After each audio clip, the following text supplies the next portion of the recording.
welcome back to the channel. Hit the like and subscribe button, and thank you for watching. So today we had a surprise update to the vehicle, and it is on the newer version of the 2022.4.5.3. so that is on the software upgrade. I'm not seeing too many changes when it comes to anything within the system.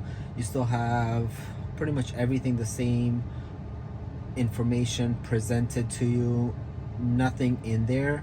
The one thing that I did notice is going to be in the upgrades, and we're going to cover that in just a moment.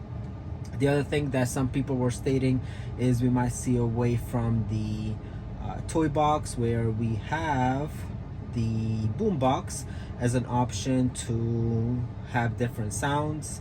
Now this will be replacing the horn, or the driving sounds could be presented as such, but this is still present as well. So I don't see that it's been removed yet, and might be down the road. But we are mainly seeing probably some firmware update and fixes. When we go into the settings and we go into the software, I'll show you that in just a moment, exactly what we're seeing. So we're going here in the software, we're going to release notes, and we have the same information as we had previously, but now we have the 0.3 as an update. So it still mentions the regenerative braking in the autopilot, the car colorizer, windshield wiper defrost, save the dash cam clips, and that's going to be this part here, which you can drop and make it more convenient for you to access. And just a quick through. Now if you have windshield wipers, you can actually see that. If you go right there, you have heated windshield wipers. You will see it in the control of the AC, as well as the centered steering wheel, which is also heated, with everything else in your settings.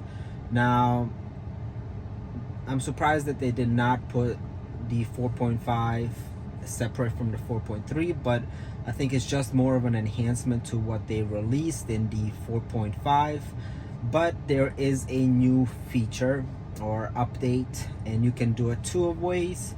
So if you go to upgrades, once it loads, you already know that you have the subscription option, where you can do your premium connectivity subscription directly from your Tesla, or you can do it from the app. But now you also have the option for premium connectivity subscription on a yearly basis. So it's $99 for a year. That saves you about $20 if you want to have the full feature. You can also do this in the app. Now if you go into the app, you will go to the upgrade section and go ahead and select the premium connectivity. If you don't see it there should be an option where it says convert to annual, and so you should be able to convert it that way.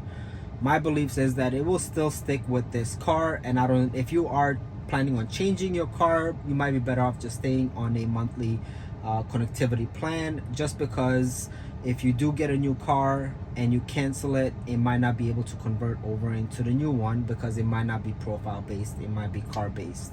That's the information that we will have to find out, but just to kind of keep that on a safe note, I think it's going to be connected to the car.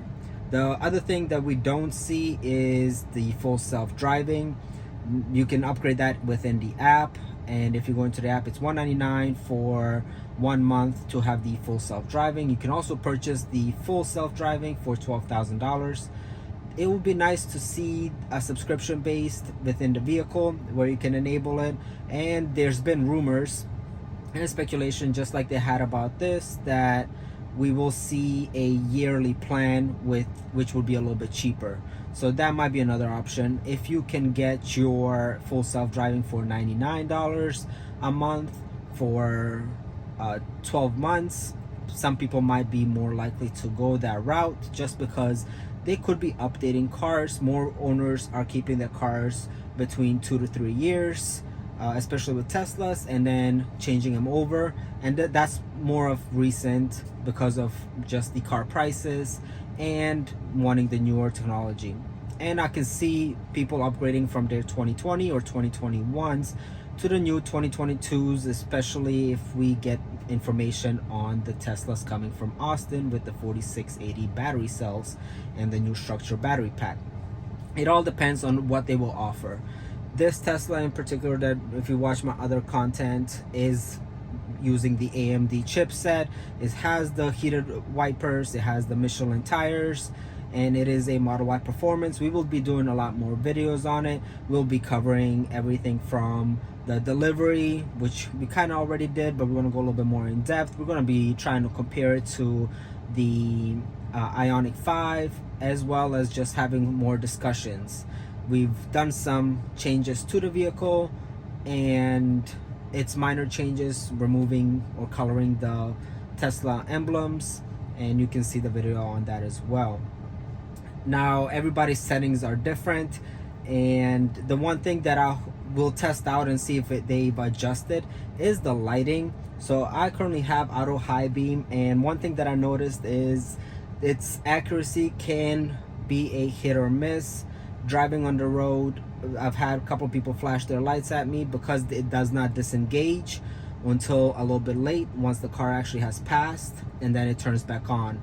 So we'll see if that changes as I keep driving. I've only noticed it 2 to 3 times where the light moved up and was shining a little bit more. The other thing that you can do is there's things you can do in the service by yourself. If you go to service, you can see your tire pressure, but you can also go ahead and check your notifications as well as adjust your headlights. Now with the adjustable headlights, is going to be the Matrix headlights, which you have on the Model 3s and the Performance Model Y.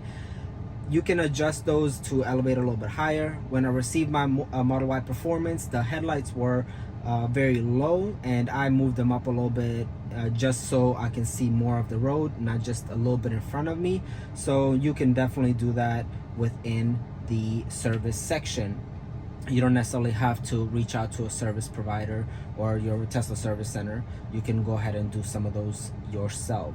You also have the owner's manual, and as you know, the car wash mode. I don't recommend using a car wash. Everybody's different, but I recommend using it at home just to eliminate, because the paint can be a little bit softer. Use the washless or waterless wash. That's something that works for me, and I'll put some stuff in the descriptions to what I use. Now, this is a quick video. We'll be covering more. The biggest part is in this update that we noticed is that they are pushing out the premium connectivity as a yearly subscription plan, and it is very cool for people wanting to get a yearly plan and not having to worry about it and saving that $20. So if you guys like this content, put some stuff in the comments, hit the like and subscribe button, and thank you for watching, and stay tuned for more. And just another quick part, as we were filming, discussing that people were still hoping to see the Sonic game, as we've kind of heard rumors it will be coming to the entertainment section or the arcade piece, but we're still not seeing that, and this update did not bring it. It was supposed to be more delivered in the version 11, but there are many rumors coming down the pipe that Tesla might be working on their own app store, and I think if they can deliver such a thing, would be very successful, and including other services for their music. The other thing that I found that you can do in the new update is if you go to your music service and you go ahead and click on settings and sources, you can eliminate the sources that you are not interested in. You can hide them. So if you don't really listen to radio, you can go ahead and hide that source, or if you don't have a subscription to Tidal, you can go ahead and hide that as well. I primarily use Spotify or their streaming, and sometimes from Bluetooth, but that's about it. This is my selection. So, but that is another part of the update that we received, so you can go ahead and change some of those audio settings. We'll keep you guys updated to when we find more information. So like I said, put stuff in the comments. Let me know what you guys want to see from the Tesla videos or from any other videos, any kind of interests, and we'll make sure that we try to get as much content out as possible.